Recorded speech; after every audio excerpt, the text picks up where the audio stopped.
प्यारे दोस्तों, हम सीबीएसई एग्जाम 2024 के लिए मॉडल पेपर नंबर 1 सॉल्व कर रहे हैं। इसके बाद मॉडल पेपर नंबर 2 भी सॉल्व करेंगे।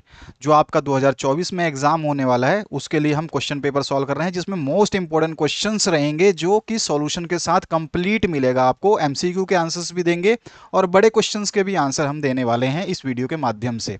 तो हमारा पहला प्रश्न पत्र है जो इसको हम सॉल्व करते हैं। आपको बिल्कुल भी टेंशन लेने की आवश्यकता नहीं है। पहला जो प्रश्न है यहां पर दिया गया है, 20वीं शताब्दी का उत्प्रेरक तथ्य अनियंत्रित विकास, उपभोगवादी समाज, राजनीतिक भौतिकवाद तथा आध्यात्मिक अवमूल्यन है। इस तरह से ये पैसेज है, इसको पढ़ना अच्छे तरीके से समझना, ठीक है? क्योंकि हर वीडियो में आपको मैं समझाता रहूंगा कि क्या पढ़ना है और कैसे करना है, और सॉल्यूशंस कैसे लिखते हैं बोर्ड एग्जाम में, वो भी इस वीडियो के माध्यम से आप देखने वाले हैं। पहला प्रश्न जो इसमें, अगर आपने ये पैसेज पढ़ लिया है तो अच्छी बात है। तो पहला पद्यांश, इसमें जो पद्यांश से आधारित प्रश्न पूछा गया, ये बोला गया है, गद्यांश में चर्चित समस्या समग्र रूप से किस पर विचार करती है। तो गद्यांश में चर्चित समस्या जो है समग्र रूप से किस पर विचार करती है। ऑप्शंस आपके सामने हैं, गद्यांश आपने पढ़ लिया है, इसका सही आंसर मैं आपको बताने वाला हूं, इसके लिए बिल्कुल तैयार रहे। तो अगर आपने इस गद्यांश को पढ़ लिया है तो इसमें जो समग्र रूप से विचार किया गया वो समस्या क्या है, वो है आध्यात्मिक अवमूल्यन, ठीक है? तो ग ऑप्शन जो है इसका राइट आंसर हो जाएगा, ग ऑप्शन। अगला जो प्रश्न है यहाँ पे देखेंगे, दूसरा प्रश्न है, गद्यांश में यथातथ्य मूल्यों का अभिप्राय है। यथातथ्य मूल्यों का क्या अभिप्राय है, गद्यांश में पूछा गया है। तो इसका अगर आपने गद्यांश फिर से पढ़ लिया है तो आपको ये चीज पता चल जाएगी, इसमें यथातथ्य का मूल्यों का मतलब अभिप्राय है कि सिंपल क्या है, ठीक है? तो यहाँ पे का ऑप्शन जो है करेक्ट हो जाएगा। क्लियर हुआ? नेक्स्ट क्वेश्चन की बात करते हैं, बढ़ते हैं अगले प्रश्न पे। अगला जो प्रश्न है, प्रश्न नंबर 2 पे प्रश्न नंबर 2 पे आ चुके हैं। आपका मॉडल पत्र जो है आपका 1 देख रहे हैं, ध्यान रखना है, सीबीएसई का 10th क्लास का हिंदी अ।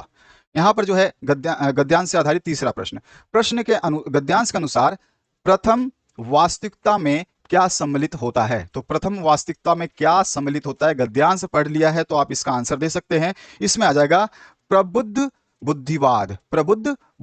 तो यहाँ पे कौन सा ऑप्शन सही होगा, हमारा घ ऑप्शन जो है करेक्ट हो जाएगा। अगले क्वेश्चन की बात करते हैं। यहाँ पे चौथा प्रश्न जो है, वैज्ञानिक तथा मानवीय दो संस्कृतियों के मेल का तात्पर्य है।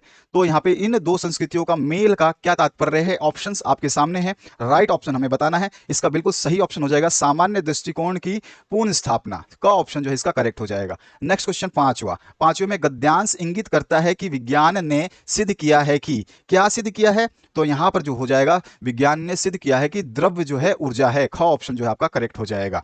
अगले प्रश्न की बात करते हैं, प्रश्न नंबर 2 में देखो पद्यांश आया हुआ है, ठीक है? यहाँ पे पद दिया गया है, छोटी सी कविता के रूप में गद्यांश दिया हुआ है, पद्यांश दिया हुआ है, आपको देखना है, ठीक है? तो निम्नलिखित दो पद्यांश में से किसी एक पर आधारित बहुविकल्पीय प्रश्नों के जो है सर्वाधिक उपयुक्त विकल्प जो आपको चूज करने हैं। तो ये आपने पद्यांश देख लिया, पीडीएफ में दे चुका हूं डिस्क्रिप्शन बॉक्स में, वहां से डाउनलोड कर लेना। आगे बढ़ते हैं इस पद्यांश के सॉल्यूशन की तरफ।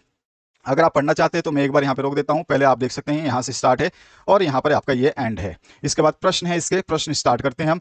प्रश्न जो है पहला, यहाँ पर पूछा गया है, अब असह्य इस दर्द से मैं असह्य दर्द का क्या कारण है या कारण क्या है। तो यहाँ पर जो आंसर होगा, बिल्कुल राइट आंसर जो आपको कारण के साथ बताना है, वो विकल्प सही ढूंढना, आपको सर्च करना है विकल्प सही। तो यहाँ पे जो आंसर हो जाएगा वो हो जाएगा वनों का न रहना, क्या, ग ऑप्शन करेक्ट हो जाएगा, वनों का न रहना। नेक्स्ट क्वेश्चन की बात करते हैं इसी पद्यांश से आधारित, जिसमें दूसरा प्रश्न पूछा गया है, जब कुल्हाड़ों की तृषा है बढ़ रही, कथन से क्या तात्पर्य है। तो इस कथन का तात्पर्य हम जो लिखेंगे वो हो जाएगा आपका घ ऑप्शन, पेड़ों को काट कर भी तृप्त ना होना। कौन सा, पेड़ों को काट कर भी तृप्त ना होना। अगला जो तीसरा प्रश्न है उसकी बात करते हैं। इसमें जो देखिए पूछा गया, अंत्येष्टि के लिए लकड़ियां सुलभ ना होने का कारण है। तो इसका क्या कारण है आपको बताना है। तो इसका आंसर हो जाएगा वन काटे जा रहे हैं, ठीक है? का ऑप्शन जो है करेक्ट हो जाएगा। चौथे क्वेश्चन की बात करते हैं। चौथा क्वेश्चन पूछा गया, पेड़ों को मानव बंधु क्यों कहा गया है। तो पेड़ों को मानव बंधु क्यों कहा गया है, इसका सही आंसर जो होगा, इसमें आप देखें, पेड़ में अपना सर्वस्व देते हैं। क्या देते हैं, पेड़ हमें अपना सर्वस्व देते हैं, यानी सब कुछ देते हैं, ठीक है? इसलिए उसको मानव का बंधु यानी कि मानव का मित्र, बंधु, दोस्त, भाई कहा गया है। अगला जो है पांचवा प्रश्न, इस कविता में क्या प्रेरणा दी गई है। तो इस कविता में जो प्रेरणा दी गई है उसको आपको बताना है। अगर आपने कविता पढ़ ली है तो आपको प्रेरणा भी पता चल जाएगी। तो यहां पर जो है सिंपल सा प्रेरणा दी गई है वन संरक्षण की, घ ऑप्शन जो है करेक्ट हो जाएगा। आते हैं इसके अथवा पाठ में। अथवा पाठ में फिर से आपको एक पद्यांश दिया हुआ है, इसमें आपको दिया गया है पैसेज, इस पैसेज को पढ़ना है और पैसेज को पढ़ने के बाद में प्रश्नों के उत्तर देने हैं। तो चलते हैं हम इस प्रश्नों के उत्तर की तरफ। यहाँ पे जो पहला प्रश्न पूछा गया है, इसमें क्या पूछा गया है, काव्यांश के आधार पर बताइए कि कवित्री ने अपने बचपन को किस रूप में पुनः पाया। तो अगर आपने काव्यांश पढ़ लिया है तो इसका राइट आंसर आ जाएगा, एकदम एग्जैक्टली आ जाएगा। कौन सा आंसर आएगा, तो ये आ जाएगा अपनी बिटिया के रूप में। किसमें, अपनी बिटिया के रूप में। ख ऑप्शन जो है करेक्ट हो जाएगा। ठीक है, पहला प्रश्न हो गया। दूसरे प्रश्न की बात करते हैं। क्वेश्चन नंबर 2 देखिए, इसमें कवित्री वर्षों से किसे खोज रही थी। तो कवित्री जो है वर्षों से अपने बचपन को खोज रही थी। तो यहाँ पे कौन सा ऑप्शन हो जाएगा, घ ऑप्शन जो है करेक्ट हो जाएगा। अगले क्वेश्चन की बात करते हैं, क्वेश्चन नंबर 3 पे। क्वेश्चन नंबर 3 है, कवित्री की बेटी के चेहरे पर किस कारण विजय गर्व झलक रहा था। तो इसका राइट आंसर जो हो जाएगा वो हो जाएगा हमारा माँ को मिट्टी खिलाने लाने के कारण। माँ को मिट्टी खिलाने लाने के कारण। तो यहाँ पे ग ऑप्शन जो है ये आपका करेक्ट हो जाएगा। ठीक है, अगले क्वेश्चन की बात करते हैं, जो आपका नेक्स्ट क्वेश्चन है उसकी बात करते हैं। इसमें चौथा प्रश्न जो है, इसमें पूछा गया है, मिट्टी खिलाने आई बेटी की छवि कैसी थी। तो अगर आपने गद्यांश को पढ़ा है तो उसमें आपका आंसर सही हो जाएगा। उसका अंग अंग पुलकित हो रहा था और उसकी भोली आंखों से उत्सुकता झलक रही थी। ख ऑप्शन जो है बिल्कुल आपका करेक्ट हो जाएगा। अगले प्रश्न की तरफ हम बढ़ते हैं। इसमें पांचवा जो प्रश्न पूछा गया है उसको देखिए। पांचवें प्रश्न में क्या पूछा गया है, बेटी और माँ के बीच क्या संवाद हुआ। तो बेटी और माँ के बीच में क्या संवाद हुआ है, तो हमारा जो राइट आंसर हो जाएगा, माँ ने पूछा यह क्या लाई हो, और बेटी बोल उठी माँ काओ। ठीक है, तो यहां पर जो है का ऑप्शन जो है करेक्ट हो जाएगा। इसके बाद जो नेक्स्ट क्वेश्चन है उसकी बात करते हैं। Question number 3। क्वेश्चन नंबर 3 देखिए, निर्देश जरूर पढ़ लेना, क्योंकि निर्देश में कभी कभी बोलता है कि नहीं 4 प्रश्नों के उत्तर दीजिए, कि नहीं 3 प्रश्नों के। तो जब एग्जाम में हो तो सारे निर्देश जरूर पढ़ना। तो निर्देश क्या है, रचना के आधार पर वाक्य भेद पर आधारित 5 बहुविकल्पीय प्रश्नों में से किन्हीं 4 के उत्तर आपको देने हैं। प्रश्नों के उत्तर जो है देने हैं केवल 4, दिए गए हैं आपको 5। चलिए हम पांचों के उत्तर देखेंगे, इसकी कोई आवश्यकता नहीं है टेंशन लेने की। पहला जो प्रश्न है, वह घर गया और पुस्तक ले आया। रचना के आधार पर वाक्य का भेद जो है आपको बताना है। तो आप देख सकते हैं यहाँ पे और से इसको जोड़ दिया गया है। इसका मतलब क्या हो गया कि ये जो है आपको इशारा कर रहा है कि संयुक्त वाक्य है। तो यहाँ पर जो है हमारा का ऑप्शन करेक्ट हो जाएगा। अगले क्वेश्चन दूसरे नंबर की बात करते हैं। निम्न में संयुक्त वाक्य का चयन कीजिए। अब यहाँ पे ऑप्शंस बहुत सारे हैं, इसमें से आपको केवल संयुक्त वाक्य का ही चयन करना है। तो यहाँ पर संयुक्त वाक्य कौन सा है, तो उसने खाना खाया और सो गया। ठीक है, ये संयुक्त वाक्य है, इसको जोड़ दिया गया है। तो यहाँ पे का ऑप्शन जो है इसमें करेक्ट हो जाएगा, का ऑप्शन, उसने खाना खाया और सो गया। इसके बाद तीसरा जो प्रश्न है इसको देखिए, देर मत करो वरना गाड़ी छूट जाएगी। संयुक्त वाक्य को सरल वाक्य में परिवर्तित करना है। तो इसका सरल वाक्य क्या हो जाएगा, देर करने पर गाड़ी छूट जाएगी। यहां पे कौन सा ऑप्शन सही होगा, ग ऑप्शन करेक्ट होगा। क्लियर हुआ। नेक्स्ट क्वेश्चन की बात करें। नेक्स्ट जो क्वेश्चन है इसमें यहां पर दिया गया है चौथा प्रश्न, क्रिया विशेषण उपवाक्य का उदाहरण है। तो क्रिया विशेषण उपवाक्य का उदाहरण आपको देना है। वो क्या होगा आपका क्रिया विशेषण का उपवाक्य, तो यहां पर जो हो जाएगा, तुम बीमार पड़ गए क्योंकि तुम कसरत नहीं करते थे। ग ऑप्शन जो है इसका करेक्ट हो जाएगा। क्रिया विशेषण की बात हो रही है यहां पर। इसके बाद पांचवा जो प्रश्न है, बिल्कुल इसी तरह का आपको प्रश्न देखने को मिलेगा आपके पेपर में। तो यहाँ पे पांचवा जो प्रश्न है, इसमें कॉलम ए को कॉलम 2 के साथ में सुमेलित करके सही विकल्प का चयन करना है। विकल्प नीचे दिए गए हैं, क ख ग घ। ठीक है, सबसे पहला जो विकल्प है उसको देखिए, हम लोग पुणे घूमने गए और वहां 4 दिन रहे। दूसरा है, माता जी ने शीला को एक साड़ी दी। और तीसरा है, अध्यापक ने बताया कि कल स्कूल में छुट्टी होगी। अब इसमें से आपको तीनों वाक्यों को पहचान करके लिखना है कि सरल वाक्य कौन सा है, संयुक्त वाक्य कौन सा है और मिश्र वाक्य कौन सा है। यहां पर हम लोग पुणे गए और वहां 4 दिन रहे, यहां पे और से जोड़ दिया गया है, यानी कि ये बना दिया गया है संयुक्त वाक्य। इसके बाद माता जी ने शीला को साड़ी दी, बिल्कुल सरल वाक्य है, तो इसका ऑप्शन नंबर 1। इसके बाद बचा हुआ ऑप्शन तो ऑटोमेटिकली थर्ड हो गया, फिर भी हम पढ़ लेते हैं इसको। अध्यापक ने बताया कि कल स्कूल में छुट्टी होगी, ये है मिश्र वाक्य। तो तीनों ऑप्शन हमारे मिल गए हैं। अब देखते हैं आपका फर्स्ट का जो है सेकंड पोर्शन, फर्स्ट का जो सेकंड का फर्स्ट पार्ट और थर्ड का थर्ड पार्ट कौन से ऑप्शन में है। तो देखेंगे ग पार्ट, फर्स्ट का सेकंड ऑप्शन, 2 का फर्स्ट ऑप्शन और थर्ड का थर्ड ऑप्शन, ये है आपका करेक्ट मैच। अगले प्रश्न की बात करते हैं। प्रश्न नंबर 4 देखिए, इसमें क्या बोला गया है, निर्देशानुसार वाच्य पर आधारित 5 बहुविकल्पीय प्रश्नों में से किन्हीं 4 के आपको उत्तर देने हैं। कोई भी 5 दिए जाएंगे इसमें, और 5 में से केवल आपको 4 के उत्तर ही देने हैं। तो यहां पर जो है आपका पहला प्रश्न जो पूछा गया है उसको देख लेते हैं। कॉलम 1 से कॉलम 2 को जो है सुमेलित कीजिए और सही विकल्प का चयन कीजिए। सलमा से गाना गाया जाता है। तो सलमा से गाना गाया जाता है, इसका मतलब क्या है कि ये कर्म कर रही है, तो कर्म जो है इसका आ जाएगा सेकंड ऑप्शन कर्मवाच्य। इसके बाद दूसरा प्रश्न देखते हैं। पिताजी अखबार पढ़ते हैं, तो पिताजी क्या कर रहे हैं, अखबार पढ़ रहे हैं। इसमें क्या दिखाई दे रहा है, तो कृत्यवाच्य दिखाई दे रहा है। इसके बाद ऑटोमेटिकली अब शुभम से पढ़ा जाता है, तो यहाँ पे कौन सा हो गया, भाववाच्य, भाव बता रहा है। ठीक है, तो अपना भाव व्यक्त कर रहा है, तो ये थर्ड ऑप्शन, यानी कि फर्स्ट का सेकंड और आपका सेकंड का फर्स्ट और थर्ड का थर्ड, कौन सा ऑप्शन है, फर्स्ट का सेकंड, सेकंड का फर्स्ट और थर्ड का थर्ड, ग ऑप्शन यहाँ पे भी आपका करेक्ट है। उसके बाद आ जाइए नेक्स्ट जो है सेकंड पार्ट, इसके ऊपर मूव करते हैं। सेकंड पार्ट में पूछा गया निम्नलिखित वाक्यों में से कृतवाच्य वाले वाक्य छांटिए। तो यहाँ पे चार ऑप्शन में से केवल एक ही है जिसमें कृतवाच्य है, और वो है सुभाष चंद्र बोस ने राष्ट्र को बलिदान और त्याग का संदेश दिया। क्या है ये, कृत्यवाच्य है। यहाँ पर ख ऑप्शन जो है करेक्ट हो जाएगा। अगले क्वेश्चन की बात करते हैं, question number third. Question number third में पूछा गया निम्नलिखित वाक्य का वाच्य बताइए। अब आपको वाच्य बताना है, तो इसमें देखिए कौन सा है वाक्य आपका, गांधी जी ने विश्व को शांति का संदेश दिया। तो ये कौन सा वाच्य है, तो ये भी आपका ऊपर वाला ही कैसा है, सुभाष चंद्र ने दिया संदेश और इन्होंने भी संदेश दिया, तो ये क्या होगा, यहाँ पर क्या बोला है इसने, कृत्यवाच्य छांटना था, हमने कृत्यवाच्य निकाला और यही पूछ रहा है कि कौन सा वाक्य अब कृत्यवाच्य होगा। तो ये वाक्य जो हमारा दिया गया है कैसा है, कृत्यवाच्य। तो इसमें कौन सा ऑप्शन सही होगा, इसमें आपका क ऑप्शन जो है करेक्ट हो जाएगा। इसके बाद जो नेक्स्ट क्वेश्चन है उसकी बात करते हैं, क्वेश्चन नंबर 4। क्वेश्चन नंबर 4 में मजदूर मकान बनाता है, इस वाक्य का कर्मवाच्य होगा। मजदूर मकान बनाता है, इसका कर्मवाच्य आपको बताना है। तो मजदूर द्वारा मकान बनाया जाता है, ये इसका कर्मवाच्य होगा। का ऑप्शन जो है इसका करेक्ट हो जाएगा। अगला जो पांचवा प्रश्न है उसकी बात करते हैं, मैं यह बोझ नहीं उठा सकता, इस वाक्य का भाववाच्य होगा। भाव पूछ रहा है, तो भाव क्या होगा, मुझसे यह बोझ नहीं उठाया जाता। तो यहां पर कौन सा ऑप्शन सही होगा, मुझसे यह बोझ नहीं उठाया जाता। ख ऑप्शन जो है करेक्ट होगा पांचवें प्रश्न का। अगले प्रश्न की बात करते हैं, प्रश्न नंबर 5। निर्देशानुसार पद परिचय पर आधारित 5 बहुविकल्पीय प्रश्नों में से किन्हीं 4 को आपको करना है। तो यहाँ पे जो पहला प्रश्न है उसको देखिए, यहाँ पे दिया गया है मजदूर फावड़े से जमीन खोदता है, रेखांकित पद का सही पद परिचय आपको देना है।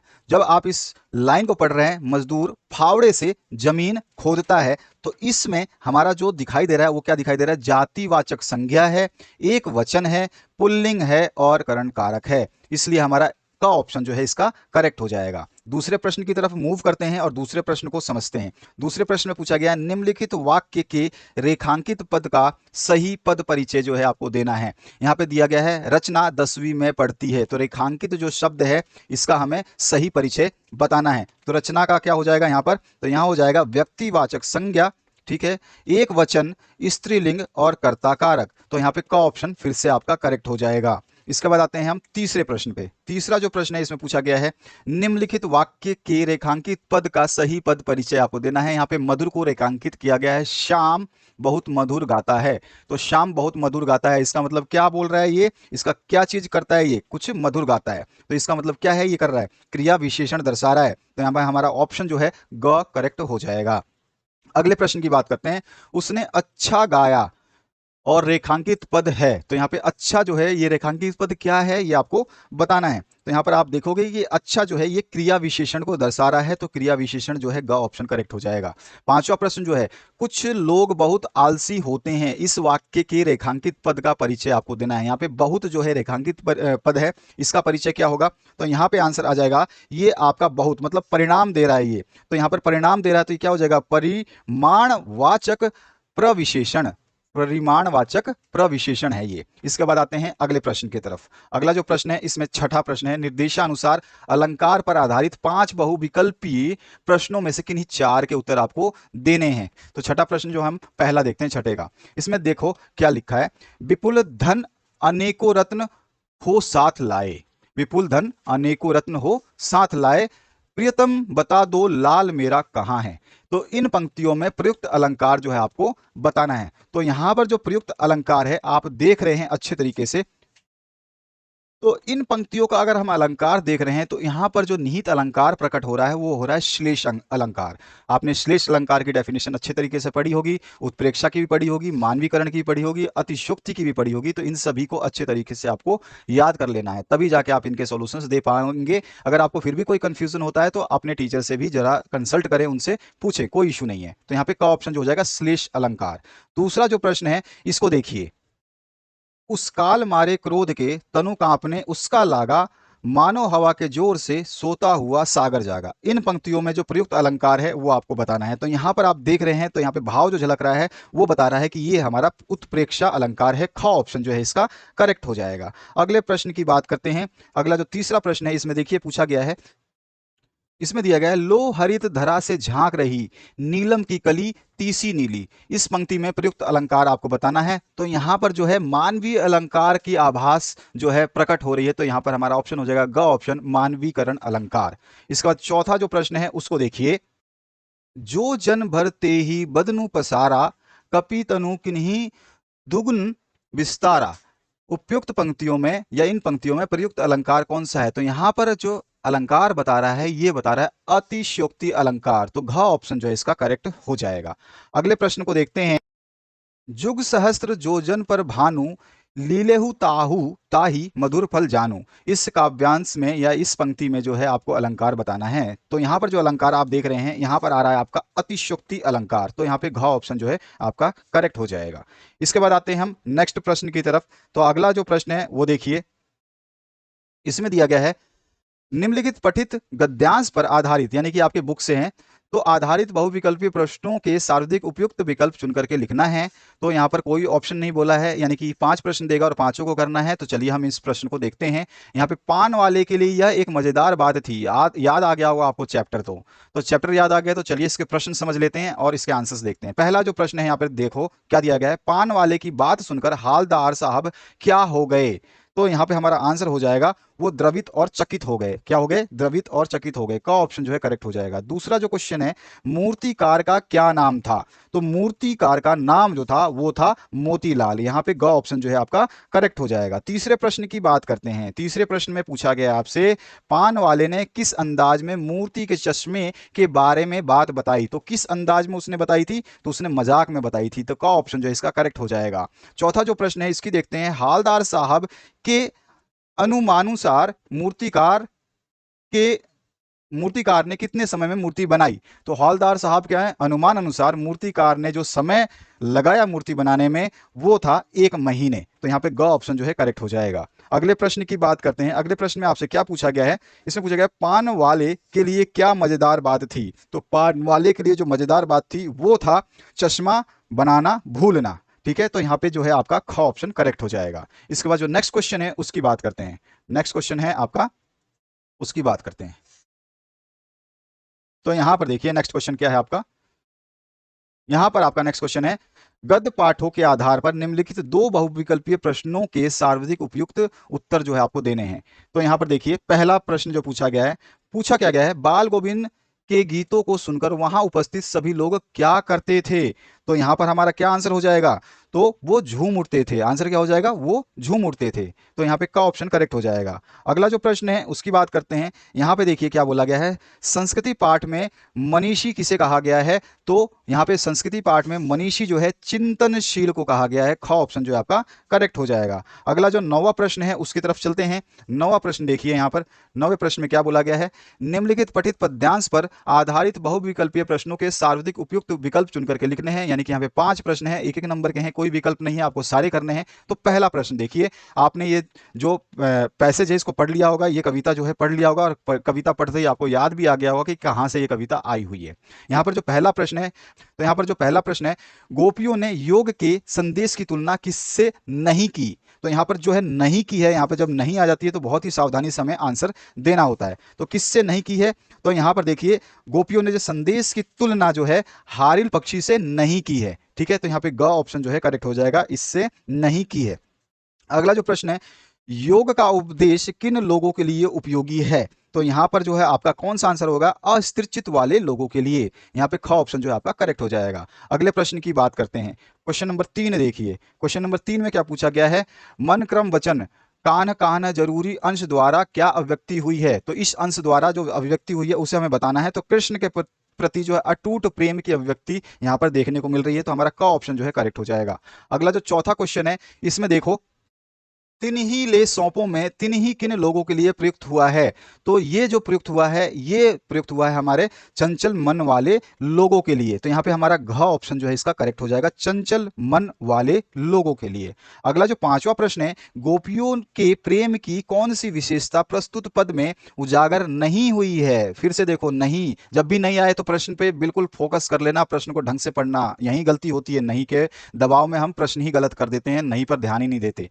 तो किसकी अभिव्यक्ति या किसका पद जो है प्रस्तुत पद में उजागर नहीं हुआ है, तो किसकी विशेषता, कौन सी विशेषता उजागर नहीं हुई है, तो चंचलता की विशेषता उजागर नहीं हुई है। घ ऑप्शन जो है करेक्ट हो जाएगा। इसके बाद आते हैं अगले प्रश्न पे। अगला जो है 10वां प्रश्न। 10वां प्रश्न देखिए, पद पाठों के आधार पर निम्नलिखित दो बहुविकल्पीय प्रश्नों के सर्वाधिक उपयुक्त विकल्प जो है आपको चुनने हैं। पहला जो प्रश्न यहाँ पे देखिए, मैथिली समाज में नागार्जुन को आदर क्यों नहीं मिला। फिर से आपसे पूछा गया क्यों नहीं मिला। अब आपको बताना है इसका सही आंसर कि क्यों नहीं मिला। तो यहाँ पे आंसर क्या होगा, अगर आप पूरे इसको ध्यान से देख रहे हैं तो यहाँ पे ऑप्शन जो होगा सही राइट आंसर हो जाएगा, वे समुद्री यात्रा कर आए थे, वे सन्यास भ्रष्ट थे, उन्होंने बौद्ध धर्म अपना लिया था। यानी कि उपयुक्त सभी कारण सत्य हैं। यहाँ पे घ ऑप्शन बिल्कुल सही हो जाएगा। इसके बाद आते हैं हम नेक्स्ट क्वेश्चन की तरफ। नेक्स्ट जो क्वेश्चन है इसमें देखिए क्या पूछा गया आपसे।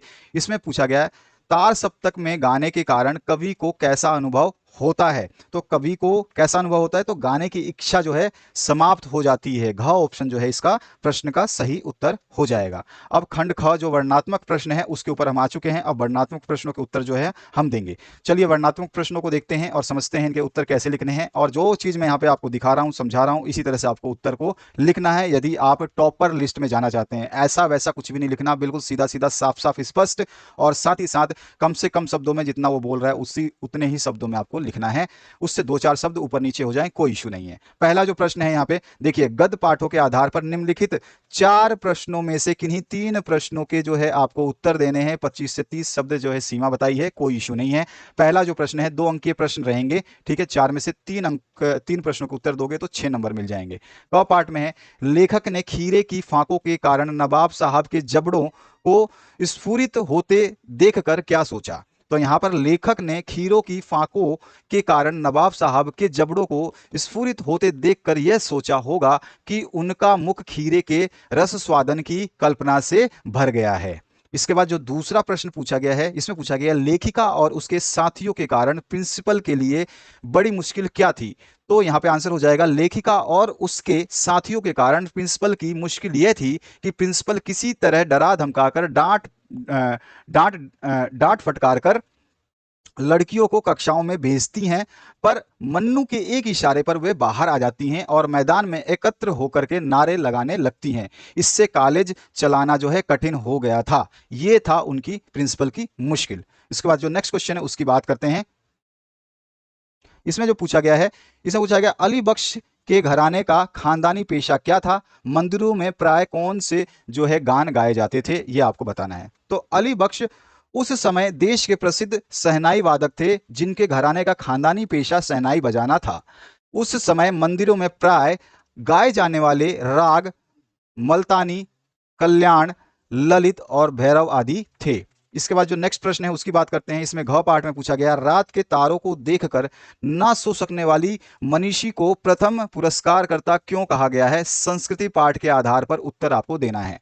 तो रात के तारों को देखकर ना सो सकने वाली मनीषी को लेखक ने प्रथम पुरस्कारकर्ता इसलिए कहा है क्योंकि उसका पेट भरा और तन ढका होने के बाद भी उसे यह सोचकर नींद नहीं आती थी कि ये मोती भरा थाल क्या है, और उसने किसी भौतिक प्रेरणा के वशीभूत होकर नहीं, बल्कि अंततः अपनी सहज संस्कृति के कारण ही आकाश के तारों का तथ्य जो है प्राप्त किया।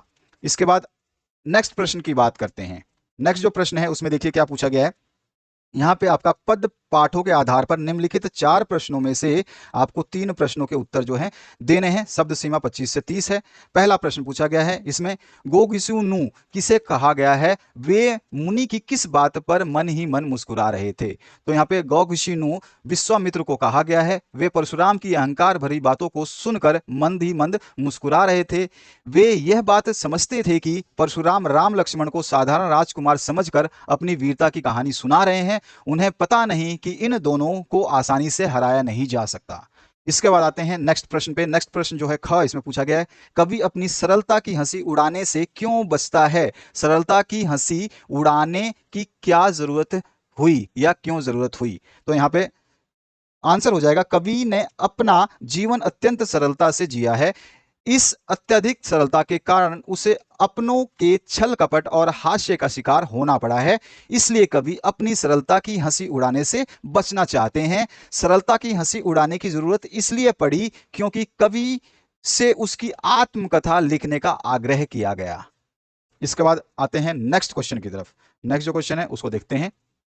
यहाँ पे देखिए, यहाँ पूछा गया है तपते मौसम में बादलों के आगमन का स्वरूप तथा दिशा का उल्लेख उत्साह के आधार पर कीजिए। उत्साह की जो कविता है उसके आधार पर आपको करना है। तो उत्साह कविता में बादलों का आगमन अज्ञात दिशा से वर्णित हुआ है। ये बादल भयानक जलधाराओं से पूर्ण होने के साथ साथ बहुत सुंदर काले घुंघराले बालों जैसे हैं। इनके हृदय में बिजली का सौंदर्य है जो वज्र का काम भी करता है। इसके बाद अगला प्रश्न जो है उसको बात करते हैं। बिल्कुल सिंपलेस्ट वर्ड में आपको साथ साथ अच्छे तरह से आंसर लिखना है, ज्यादा घुमाना फिराना नहीं है, कहानी नहीं बनानी है किसी भी क्वेश्चन की। इसमें घ पार्ट में है संगतकार अपने स्वर को मुख्य गायक के स्वर से अधिक ऊंचा क्यों नहीं उठाता? तो इसका आंसर हो जाएगा संगतकार मुख्य गायक के गायन में साथ देता है। संगतकार मुख्य गायक के गायन में साथ देता है। वह अपनी आवाज को मुख्य गायक की आवाज से अधिक ऊंचे स्वर में नहीं जाने देता। संगतकार कितना भी उत्तम हो परंतु स्वयं को मुख्य गायक से कम ही रखता है ताकि मुख्य गायक की महत्ता कम ना हो सके। संगतकार अपने गुरु के प्रति समर्पण भाव रखता है। इसी कारण संगतकार अपने स्वर को मुख्य गायक के स्वर से अधिक नहीं उठाता।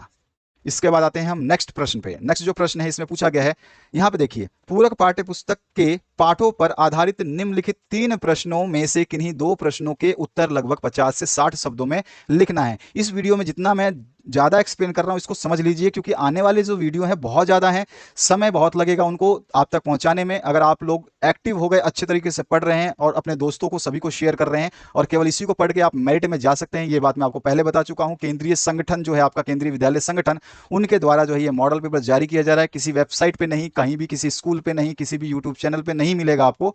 तो ये चीज आप बहुत सावधानी से पढ़ें, हर विषय का आप तक पहुंचा दिया जाएगा सॉल्यूशन के साथ में। यहां पर जो है क पाठ में पूछा गया माता का आंचल पाठ में निहित जीवन मूल्यों की चर्चा कीजिए। तो माता का आंचल आपने पढ़ा है, तो इसमें जो माता का आंचल है इसमें क्या क्या जीवन मूल्य दिए गए हैं वो आपको बताना है। देखिए मैंने क्या लिखा है, माता का आंचल पाठ में मां के स्नेह और वात्सल्यपूर्ण प्रवृत्ति का चित्रण किया गया है, जिसके आंचल में छिपकर बच्चा अपने आप को सुरक्षित महसूस करता है।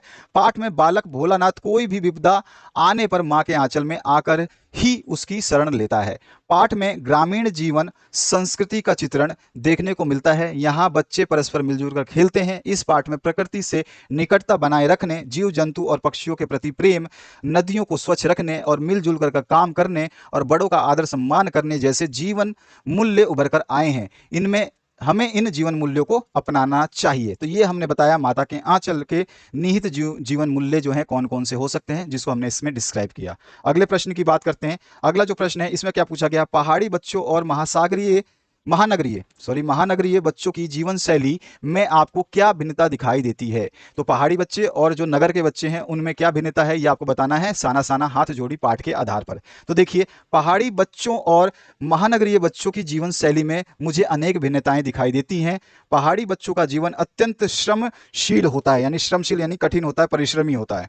अधिक श्रम के कारण वे स्वस्थ तो होते हैं पर मोटे नहीं हो पाते, क्योंकि वो चलते हैं, पहाड़ों पे चढ़ते उतरते हैं, इसलिए उनको मोटापा नहीं होता। इनके स्कूल पहाड़ियों के बीच दूर दराज क्षेत्र में होते हैं, जहां ऊंची नीची चढ़ाइयां करके अपना बस्ता लादे इन्हें जाना होता है। ये बच्चे शाम को वापस आते समय लकड़ियां या अन्य सामान लेकर अपनी माओ के साथ लौटते हैं।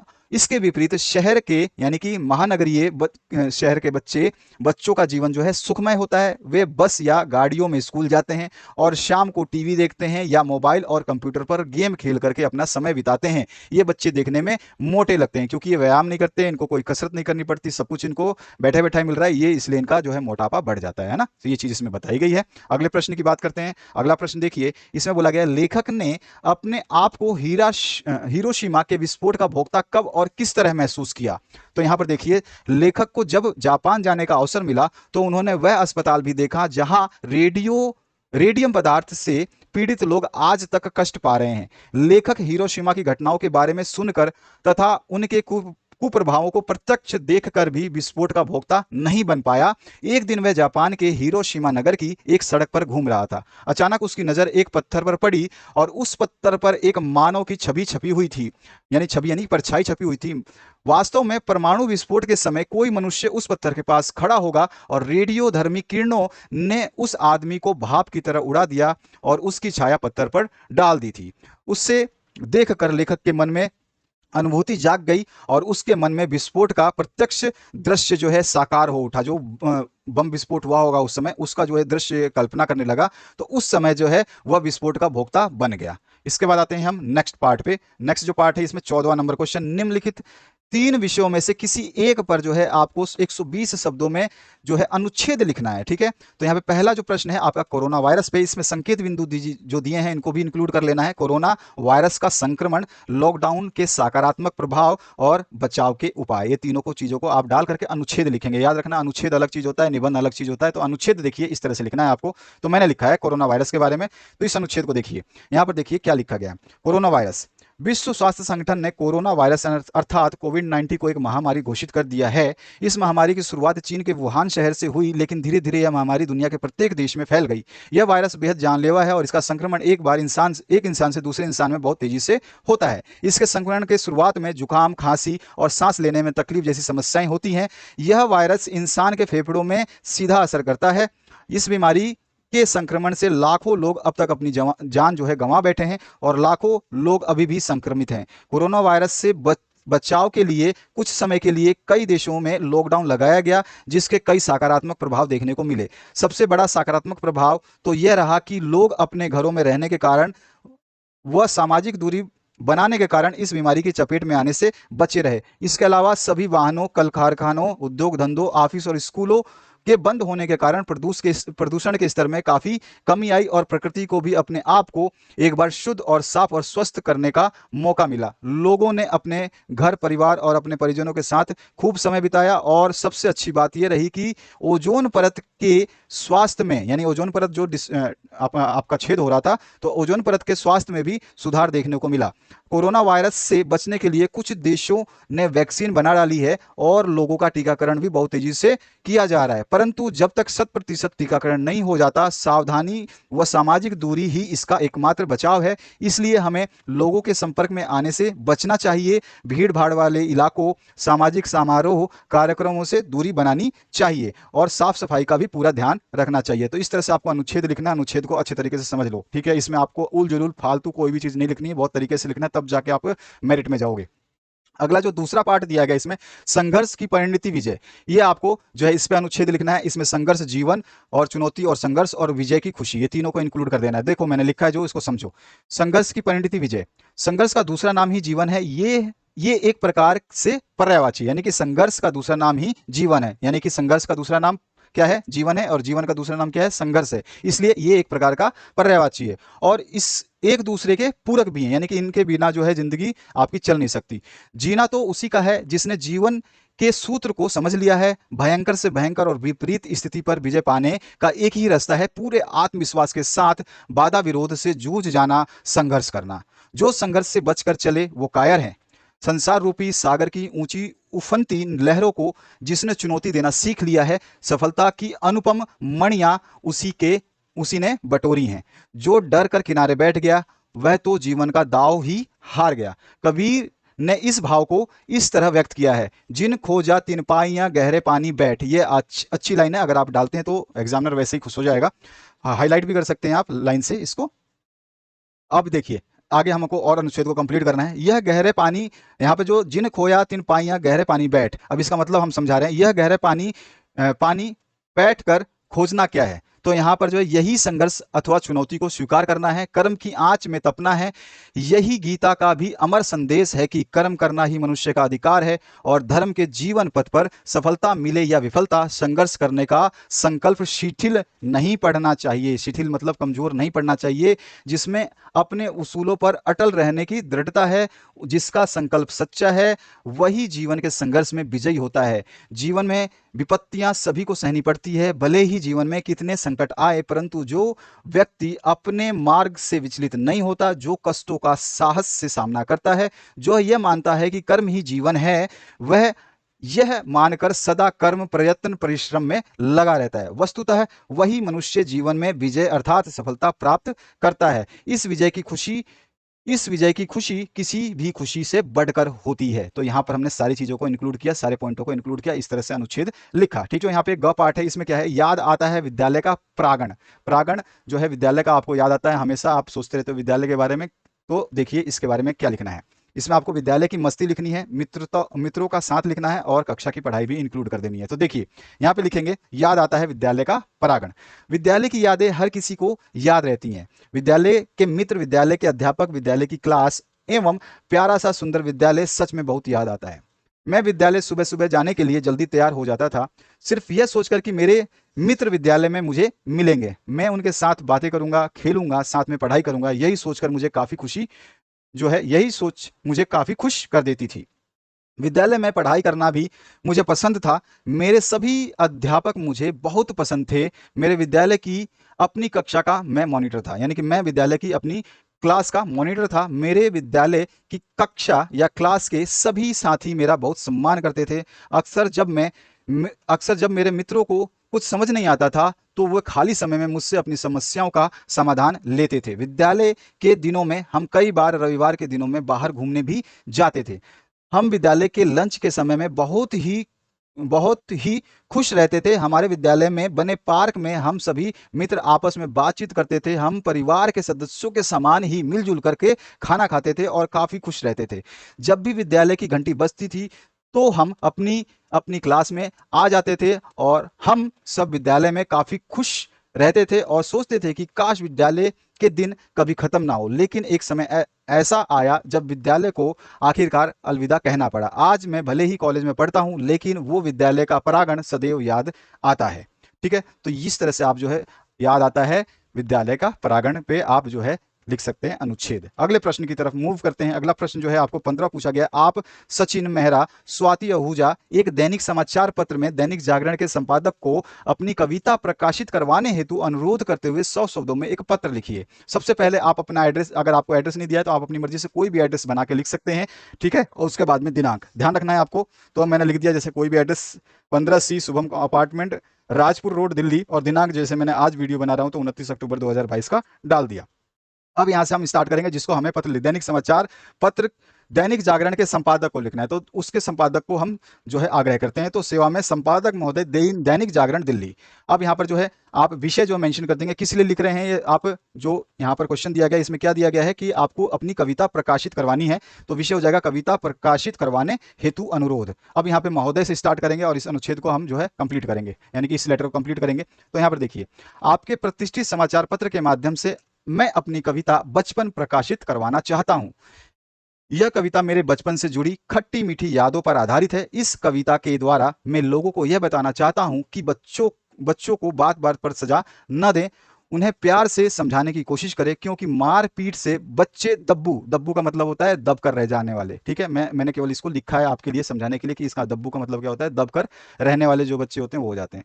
तो क्योंकि मार पीट से बच्चे दब्बू और भीरू मतलब डरपोक। ठीक है, तो क्योंकि मारपीट से बच्चे दब्बू और भीरू बनते हैं, उन्हें जीवन में सही मार्गदर्शन की आवश्यकता होती है। मैं अपनी कविता के कुछ अंश इस पत्र के साथ संकलन कर रहा हूं। आशा करता हूं कि आप इसका विश्लेषण करने के बाद इस कविता को प्रकाशित करने का विचार अवश्य करेंगे। ठीक है, तो संकलन तो आपको करना नहीं, केवल लिख देना है संकलन कविता। ठीक है, आपको ऐसे कविता लिखनी नहीं है। धन्यवाद करके जो भी आपको नाम दिया गया ऊपर यहाँ पे आपको दिया गया सचिन मेहरा लिखिए या फिर स्वाति आहूजा लिखिए, तो आपकी मर्जी है, आप जो भी हैं आप लिख सकते हैं। लड़की हैं तो अपना नाम, और लड़के हैं तो जो लेटर में दिया गया उसका नाम लिख देंगे। ठीक है, अगला इसका अथवा पाठ की बात करते हैं। एक भी प्रश्न नहीं छोड़ूंगा, सारे प्रश्न बताऊंगा आपको, घबराने की जरूरत नहीं है। जल्दबाजी करोगे, जल्दबाजी वाला काम शैतान का। यहाँ पर जो है आप मनीष सिंह हैं, अनीता रावत हैं। विद्यालय में प्रथम आने पर इसकी सूचना देते हुए अपनी माता जी को लगभग 100 शब्दों में एक पत्र लिखना है, यानी कि ये आपका ऑफिशियल पत्र ना होकर के आपका पर्सनल लेटर हो गया, यानी कि इनफॉर्मल लेटर हो गया।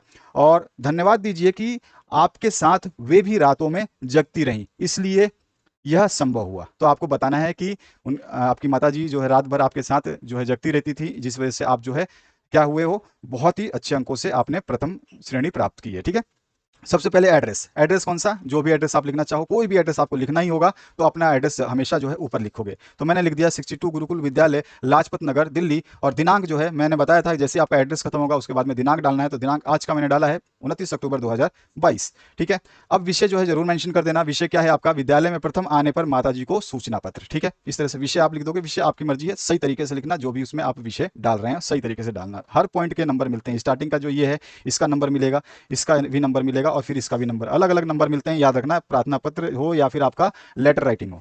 अब देखिए, पूज्य माताजी सादर चरण स्पर्श, और आपको जो है सिंबल यूज करना है तो कर सकते हैं। इसके बाद आपको जानकर खुशी होगी कि आपकी मेहनत रंग लाई है, आपका पुत्र पूरी कक्षा में प्रथम आया है। जब प्रधानाचार्य या प्राचार्य महोदय ने प्रार्थना सभा में मेरा नाम घोषित किया तो मैं गर्व और प्रसन्नता से भर गया। माताजी, उस समय मैंने आपको याद किया, यह आपकी तपस्या का ही फल था जिसका स्वाद मैं चख रहा हूं। यदि आप रात रात भर मेरे साथ ना जगती रहती तो मैं आलसी कब का सो गया होता और मुझे यह सफलता कदापि ना मिलती। इसलिए इस सफलता का पहला अधिकार आपका है। आपको इस सफलता पर बधाई। मैं आपको विश्वास दिलाता हूं कि छात्रावास में रहते हुए मैं आपकी दी हुई सीख को कभी नहीं भूलूंगा और रात को जब भी नींद आएगी आपको याद करूंगा और नित्य परिश्रम करूंगा। आपका आशीष इसी प्रकार देती आप अपना आशीष इसी प्रकार देती रहें। अपने स्वास्थ्य का भी ध्यान रखें और पिताजी को मेरा प्रणाम कहें। इस तरह से करके आप अपना पुत्र जो है लिख करके, और जो भी आपको नाम दिया गया लेटर में उसको यूज कर लेंगे, पुत्र पुत्री। ठीक है, इसके बाद आते हैं नेक्स्ट प्रश्न पे। आप अपने आप को डॉक्टर पूजा शर्मा मानते हुए महिला चिकित्सालय में महिला चिकित्सक यानी प्रसूति विशेषज्ञ होते हैं जो बच्चे डिलीवरी करवाते हैं, वो डॉक्टर्स के पद हेतु आवेदन करने के लिए एक स्वव्रत जो है लगभग 80 शब्दों में तैयार करिए। स्वव्रत का मतलब हो गया आपका रिज्यूम जिसको बोलते हैं, तो रिज्यूम जो है आपको तैयार करना है। तो देखिए, सबसे पहले आपको रिज्यूम में यहाँ पे लिख देना है स्वव्रत। ठीक है, उसके बाद आपको नाम देना है, नाम इसमें दिया गया है पूजा शर्मा है तो इसको लेना है, और इसके अलावा कोई डिटेल नहीं दी गई, डिटेल आपको फिर अपने हिसाब से बनानी होगी। तो मैंने यहाँ पे डिटेल्स जो दी हैं उसको देख लीजिए। नाम जो है डॉक्टर पूजा शर्मा, पिताजी का नाम कुछ भी डाल दिया आपने, माता का नाम भी आपके ऊपर डिपेंड है। इसके बाद जन्म तिथि जरूर डालेंगे। उसके बाद में वर्तमान पता कोई भी आप जो है डाल सकते हैं, जयपुर, उदयपुर, आप बीकानेर या फिर आपका दिल्ली, बॉम्बे, कलकत्ता, कहीं का भी आप डाल सकते हैं, कोई इशू नहीं है, क्योंकि इसमें ऐसा कुछ दिया नहीं है कि आपको कहाँ का एड्रेस जो है डालना है। इसमें देखो आपको अपने आप को जो है पूजा शर्मा मानते हुए महिला चिकित्सालय में महिला चिकित्सक प्रसूति विशेषज्ञ के पद हेतु आवेदन करना है, लेकिन इसमें कोई भी एड्रेस नहीं मेंशन है, तो एड्रेस आपकी मर्जी से कोई भी डाल सकते हैं। और कभी भी इस तरह के क्वेश्चन में एड्रेस नहीं दिया जाता। स्थायी पता आप चाहें तो इसी को सेम कर सकते हैं, उपयुक्त। ठीक है, और टेलीफोन नंबर कुछ भी XYZ लिख सकते हैं। ठीक है, इसके बाद है मोबाइल नंबर लिखना चाहें तो ठीक है, ये कॉलम में से कोई भी एक लिख लें, और ईमेल एड्रेस जरूर मेंशन करना है। तो ये तो छोटा सा हो गया स्वव्रत। अब जो है स्वव्रत तो हो गया, लेकिन ये 80 शब्दों के लिए नहीं हुआ, तो हमें थोड़ा सा और जो है इसमें विस्तार करना होगा। अपनी शैक्षिक योग्यताएं बताएंगे। हमने तो अपना केवल डिटेल दिया कि मैं क्या हूं और मेरे से कांटेक्ट कैसे कर सकते हो, मैं कहां रहता हूं, बस इतना ही बताया मैंने। अब बताऊंगा कि मैंने क्या पढ़ाई करी है, मैं प्रसूति विशेषज्ञ कैसे बन सकता हूं, उसके लिए अप्लाई करना है। अप्लाई करने के लिए हमने अपनी डिटेल देनी होगी। तो सबसे पहले शैक्षिक योग्यता बता देते हैं। तो यहाँ पर जो है आप कॉलम बना देंगे 1 2 3।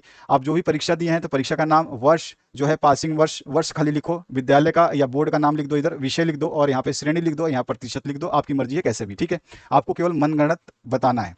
पहला जो है 10वीं कक्षा आपने 2006 में पास की, CBSE बोर्ड था। इसमें जो है कुछ सब्जेक्ट अगर आप विषय मेंशन करना चाहो तो ठीक है, अदरवाइज ये विषय वाला कॉलम हटा सकते हो, लेकिन अगर आप करते हो तो बहुत बेहतरीन रहेगा।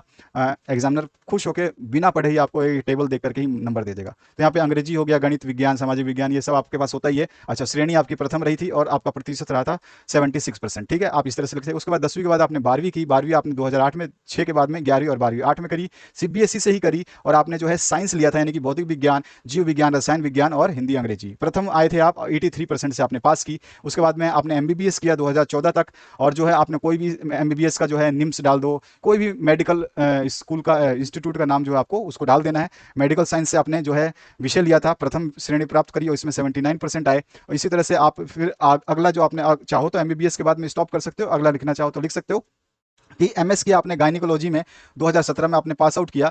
ठीक है, और यहाँ पर जो भी कोई आपको डालना है तो आप सबसे बढ़िया SMS डाल दो। ठीक है, सवाई मानसिंह हॉस्पिटल जो होता है ना, उसका नाम आप डाल दो, कोई दिक्कत नहीं है, बहुत अच्छा नाम है। फोर्टिस हॉस्पिटल डाल सकते हो, कोई भी डाल सकते हो, लेकिन हॉस्पिटल नहीं, आपको कॉलेज डालना है तो कॉलेज का नाम डालना है। ठीक है, उसके बाद में गायनी यानी प्रसूति का काम किया आपने। ठीक है, मतलब इसकी पढ़ाई की और प्रथम डिवीजन से आप पास हुए और 82% आए। तो इस तरह से आपने बताया कि मेरी शैक्षिक योग्यताएं क्या है, ऊपर बताई कि आपका एड्रेस क्या है, आपसे कॉन्टैक्ट कैसे किया है, यहाँ पर आपको बताया, आपने बताया कि आपने पढ़ाई क्या करी है। अब जो है आपका कोई एक्सपीरियंस है, कुछ योग्यताएं हैं अलग से, तो उनको बता सकते हो। जैसे अन्य संबंधी योग्यताएं क्या हो सकता है, तो यहाँ पे कोई भी आप जो है मान लीजिए फोर्टिस है कोई भी, तो यहाँ पे संतो कबा दुर्लभ जी हॉस्पिटल में, या दुर्लभ जी हॉस्पिटल खाली लिख सकते हो, दुर्लभ जी हॉस्पिटल में रेजिडेंट के पद पर 3 वर्ष के लिए कार्यरत, 2018 से 2020 तक। वर्तमान में एपेक्स अस्पताल में कार्यरत, स्वास्थ्य संबंधी कैंपों में प्रतिभागिता से लेकर, यहाँ प्रतिभागिता से लेकर ग्रामीण क्षेत्रों में स्वास्थ्य संबंधी मार्गदर्शन। और दूसरा जो विशेषता है, आप जो अपनी अन्य योग्यताएं बता सकते हैं, विज्ञान प्रदर्शनी में सक्रिय भागीदारी। उपलब्धियां क्या क्या हैं, आपने क्या क्या हासिल किया अपने करियर में इस पढ़ाई के दौरान और यहाँ पर जो नौकरी करी है। तो आपने जो है विज्ञान क्विज विद्यालय स्तर पर जो है प्रथम पुरस्कार हासिल किया था 2008 में, अंतर्राष्ट्रीय विज्ञान प्रतियोगिता में द्वितीय पुरस्कार किया था अंतर्राष्ट्रीय, ठीक है, वो 2009 में। आप कुछ भी मेंशन कर सकते हैं। उसके बाद जो है कार्योत्तर गतिविधियां, जो आप कार्य कर रहे थे, आपकी अभिरुचियां क्या है, आपका इंटरेस्ट क्या है, हॉबीज क्या है। तो स्वास्थ्य संबंधी पत्रिकाओं का नियमित पठन, ठीक है, स्वास्थ्य संबंधी कैंपों का आयोजन और उसमें सक्रिय भागीदारी, यहाँ पे को का नहीं का कर देना, ठीक है, और स्वास्थ्य संबंधी कार्यशालाओं में भाग लेकर जन सामान्य का मार्गदर्शन। तो इस तरह से आप इसमें से जरूरी नहीं कि सारा लिखो, लेकिन मैंने आपको डिटेल सोल्यूशन दिया है, तो डिटेल में डिटेल होता है। इसमें से आप एक एक दो दो लाइन कम करना चाहो, जितना कम करना चाहो कर सकते हो, कोई इश्यू नहीं होगा, ठीक है। आप चाहो तो केवल आप अपना जो है यहाँ पर इसमें से एक लाइन लिख दिया, इसमें से भी एक लाइन कोई भी लिख दिया, ठीक है। और संदर्भित व्यक्तियों का विवरण जरूर देना, ये बहुत इंपॉर्टेंट होता है। इसको देख करके एग्जामिनर जो है बहुत खुश होता है। यहाँ पे संदर्भित व्यक्ति मतलब जो आपका रेफरेंस दे सकते हैं। मैं पूछना चाहूँगा, आप मेरे पास आए नौकरी मांगने के लिए, आपने बताया कि मैंने फोर्टिस हॉस्पिटल में काम किया, दुर्लभ जी हॉस्पिटल में काम किया, तो आप जो आदमी के नाम दोगे और जो उनका कॉन्टैक्ट नंबर दोगे, तो उनसे मैं बात करके पूछ सकता हूँ क्या वाकई आपने वहाँ पे काम किया या फिर आप फर्जी वाला काम कर रहे हो। तो वो चीज़ मुझे यहाँ से संबंधित व्यक्तियों के विवरण से मिलता है। तो doctor Mahavir Prasad Jain, associate professor SMS medical college Jaipur, यानी कि आप डायरेक्ट इनको प्रोफेसर से कॉन्टैक्ट करके आप पूछ सकते हो कि मैंने यहाँ से पढ़ाई करी या नहीं करी। डॉक्टर सुशीला कुटेटा, जो कि वरिष्ठ डॉक्टर हैं प्रसूति विभाग यानी कि डिलीवरी सेक्शन की, फोर्टिस हॉस्पिटल जयपुर, यहाँ पे भी आपने काम किया है, ठीक है। इनका आपने नाम दे दिया और फिर आप डालोगे दिनांक, सीधा सीधा मैं आज का भी डाल सकता हूँ, कल का भी डाल सकता हूँ, दिनांक का कोई इशू नहीं है। स्थान जरूर डालोगे, ठीक है, आपका नाम और हस्ताक्षर ये लिख दोगे। तो इस तरह से आपका जो है इस तरह का प्रश्न जो आपको करने को मिलेगा, तो इसमें 5 नंबर आपको मिलेंगे, ठीक है। 5 नंबर बहुत ज़्यादा नंबर होते हैं, तो इस तरह से आसानी से नहीं मिलते हैं। आपको एग्जामिनर को कन्विंस करना पड़ता है, मेरिट में ऐसे नहीं आते हैं केवल कुछ पंक्तियां लिख करके। अथवा की बात करते हैं। अथवा है वन महोत्सव के अवसर पर आप पौधारोपण करना चाहते हैं, नगर के उद्यान अधिकारी को लगभग 80 शब्दों में एक ईमेल लिख करके पौधों की व्यवस्था कराने के लिए आग्रह करना है। तो आपको ईमेल लिखना है किसको, एक आपका नगर का जो उद्यान अधिकारी है ना, नगर के उद्यान अधिकारी को जो है ईमेल लिखना है 80 शब्दों में, वन महोत्सव के अवसर पर आप जो है पौधारोपण करना चाहते हैं। तो देखिए सबसे पहले आपको तो लिखना है आपका फ्रॉम, मतलब आप जो भेज रहे हैं, इसमें कोई भी एड्रेस नहीं दिया, कुछ भी नहीं दिया, तो आपकी मर्जी चलेगी। अब तो आप अपनी मर्जी से आप अपना ईमेल एड्रेस लिखा @gmail.com। और टू किसको भेज रहे हो, तो हम भेज रहे हैं नगर के उद्यान अधिकारी को, तो इसका कोई एड्रेस होगा आप अपनी मर्जी से, यहाँ पे हमने फॉरेस्ट ऑफिसर @gmail.com, ठीक है। तो ये हमने जो है भेजने वाले का और पाने वाले का पता लिख दिया। उसके बाद हमारा तीसरा जो चरण आता है, उसमें हम लिखते हैं सब्जेक्ट। सब्जेक्ट क्या है, हमारे को जो है वन महोत्सव के अवसर पर पौधारोपण, ठीक है ना। तो पौधारोपण के लिए पौधों की आवश्यकता हेतु, ठीक है, इस तरह से लिख सकते हो, या फिर लिख सकते हो वन महोत्सव के अवसर पर पौधारोपण की व्यवस्था हेतु, ठीक है, इस तरह से लिख सकते हो। उद्यान अधिकारी, सविनय निवेदन है कि मैं ग्रीन हाउस सोसाइटी का सचिव हूं, हमारे क्षेत्र राजनगर के आसपास पेड़ पौधों और हरियाली की कमी है। आगामी वन महोत्सव के अवसर पर हमारी सोसाइटी इन क्षेत्रों के आसपास पौधारोपण करना चाहती है। जीवन में पेड़ पौधों के महत्व के बारे में आप हमसे अधिक जानते हैं, अतः आपसे अनुरोध है कि पौधारोपण के लिए पौधे उपलब्ध कराने की उचित व्यवस्था करें। धन्यवाद करके भवदीय लिख करके आप अपना नाम जो भी लिखना चाहें, अगर आपको यहाँ पे नाम देता है तो नाम लिखना है, अगर नाम नहीं देता है तो आप अपना अवसदा कुछ भी लिख सकते हैं, XYZ लिख सकते हैं। उसके बाद जो है आप अपना कहाँ का आपने बताया ग्रीन हाउस सोसाइटी के सचिव है ना, तो अपना जो है ये पदवी जरूर डाल देना, green house Rajnagar green house society सचिव, और दिनांक जो भी है आप आज का कल का जो भी एग्जाम डेट का वो दिनांक डालेंगे। तो इस तरह का आपको ईमेल लिखना होगा, ध्यान रखना है, ठीक है, इस तरह का ईमेल लिखा जाता है। अगला जो प्रश्न है, इसमें क्या पूछा गया, इस बरसात में आपने कुछ पौधे तैयार किए जिन्हें आप निःशुल्क वितरित करना चाहते हैं। सोसाइटी सचिव की तरफ से लगभग 60 शब्दों में एक विज्ञापन आपको तैयार करना है। तो निःशुल्क पौध वितरण, इस तरह से आपने जो पहली हेडलाइन डाल देनी है कि आप क्या करना चाहते हैं, क्योंकि विज्ञापन में मेन हेडिंग बहुत इंपॉर्टेंट होती है। उसके बाद अगर आप चित्र बनाना चाहें, तो अगर आपकी आर्टिस्ट मतलब आपकी उंगलियां आर्ट करना जानती हैं, तो आप कोई भी पेड़ का या गमले का कोई भी पौधा बना सकते हैं। तो यहाँ पर ये कंप्यूटराइज पिक्चर है, इसकी कोई आवश्यकता नहीं है, बट आपको दिखाने के लिए बताया कि यहाँ पर आप गमला बना सकते हैं, कुछ पेड़ झाड़ियाँ कुछ बना सकते हैं, ठीक है। तो बना करके फिर आप क्या लिखोगे, लिखोगे, स्लोगन लिखोगे, तो स्लोगन को जो है आप इन्वर्टेड कोमा में भी बंद कर देना। यहाँ पे मैं इन्वर्टेड कोमा लगाना भूल गया, तो यहाँ हो जाएगा पौधे का हो रहा निःशुल्क वितरण, आओ सब मिलकर बचाएं पर्यावरण। तो ये हो गया आपका स्लोगन। अब यहाँ पे आप जो है इसमें क्या विज्ञापन के बारे में लिख दोगे। दिनांक 5 सितंबर 2022 को या कुछ भी को 4:30 बजे से लेकर 6 बजे तक आलोक शर्मा द्वारा तैयार की गई पौध का निःशुल्क वितरण किया जा रहा है। ये पौधे, आलोक शर्मा का मतलब ये नहीं कि मतलब इसमें लिखा हुआ है आलोक शर्मा, क्वेश्चन में नहीं लिखा हुआ है। आप अपनी मर्जी से सोसाइटी के सचिव हैं, आपका नाम कुछ भी हो सकता है, आप अपना खुद का नाम यहाँ पे डाल सकते हैं। आप जो भी स्टूडेंट हैं अपना नाम, अगर लड़की हैं तो लड़की का नाम अपना डालिए, और लड़के हैं तो लड़के का नाम। तो वितरण किया जा रहा है। ये पौध आप अपने घर की बालकनी या सोसाइटी के पार्क में लगा सकते हैं। कम से कम एक पौधा लगाकर जो है पर्यावरण संरक्षण में योगदान अवश्य करें। अब नीचे जो है आप अपना दे दोगे कि आप किस सोसाइटी, तो अपना नाम लिख दोगे, आप सोसाइटी का क्या है सचिव है वो लिख दोगे, और जिस सोसाइटी के हो, जो सोसाइटी का नाम लिखना है आप लिख सकते हो। तारक मेहता का उल्टा चश्मा वाला हमने लिख दिया, गोकुल धाम सोसाइटी। आते हैं इसके अथवा पार्ट में अंतिम प्रश्न पे। अंतिम प्रश्न की तरफ हम मूव कर चुके हैं, तो यहाँ पर ध्यान से, जल्दबाजी मत करना खत्म करने की, क्योंकि अभी मैं आपको एक चीज और बताने वाला हूँ, उसको ध्यान रखें। तो यहाँ पे अथवा पार्ट में है, आपका मित्र ओजस्वी पहली बार एक नाट्य प्रस्तुति में भाग ले रहा है, यानी नाटक कर रहा है, तो उसके लिए लगभग 60 शब्दों में एक शुभकामना संदेश जो है आपको लिखना है। बहुत अच्छी बात है। जिस तरह से मैंने ये ब्रैकेट में बंद करे हैं, इस तरह से आपको जरूर इनको अपने हाइलाइटर से या फिर पेंसिल से या पेन से इस तरह से ब्रैकेट में जरूर बंद करना। जो भी मैंने ब्रैकेट में बंद करके दिखाए हैं, ये भी ब्रैकेट में आपको बंद कर देना है, जो आप शैक्षिक योग्यताएं दिखाओगे डिग्री वाला। कॉलम जरूर बनाना, जहां जहां मैंने कॉलम दिए हैं। यही होता है एक टॉपर की निशानी, जो अपने पेपर को जो है लाखों बच्चों में से केवल एक पेपर जो ऐसा होता है जिसको देख करके एग्जामिनर का माइंड जो है फ्रेश हो जाता है। तो ऐसा पेपर आपको लिखना है जिसको देखते ही आप भी खुश हो जाओ, आपके साथी खुश हो जाएं, और एग्जामिनर खुश तो होगा ही। ठीक है, तो इस तरह से आप जरूर कवर करें। जो ये बाउंड्री लाइन मैंने दी है, ये बाउंड्री लाइन अवश्य दें। अब यहाँ पे आते हैं हम इसका अथवा पार्ट में। तो आपको जो है शुभकामना संदेश लिखनी है। जो आपका मित्र है वो पहली बार कोई नाटक प्रस्तुति कर रहा है, तो संदेश सबसे पहले लिखोगे, संदेश। उसके बाद आप जो है डेट मेंशन करोगे एक तरफ, और एक तरफ लिख दोगे समय। ठीक है, ये चीज हो गई, समझ में आ गई। अब जो है जिसको लिखना है, जिसका नाम दिया है, आपका मित्र ओजस्वी है, तो ओजस्वी को लिख देते हैं। ओजस्वी, प्रिय ओजस्वी, जीवन की प्रथम नाट्य प्रस्तुति के लिए शुभकामनाएं। स्वतंत्रता दिवस के शुभ अवसर पर होने वाली तुम्हारी पहली नाट्य प्रस्तुति के लिए तुम्हें बहुत शुभकामनाएं। मुझे पूरी उम्मीद है कि तुम अपने सर्वश्रेष्ठ अभिनय से सभी का दिल जीत लोगे। इतने बड़े मंच पर तुम्हें अभिनय करते हुए देखने के लिए मैं बहुत ही उत्सुक हूं। मेरी शुभकामनाएं। और फिर आपका नाम नहीं दिया है, तो आप अपना कोई भी नाम यहाँ पे यूज कर सकते हैं, आप अपना नाम यूज कर सकते हैं। ठीक है, इस तरह से यह प्रश्न पत्र का प्रारूप देखा, पूरे सोल्यूशन देखे। ये मॉडल पेपर नंबर 1 है।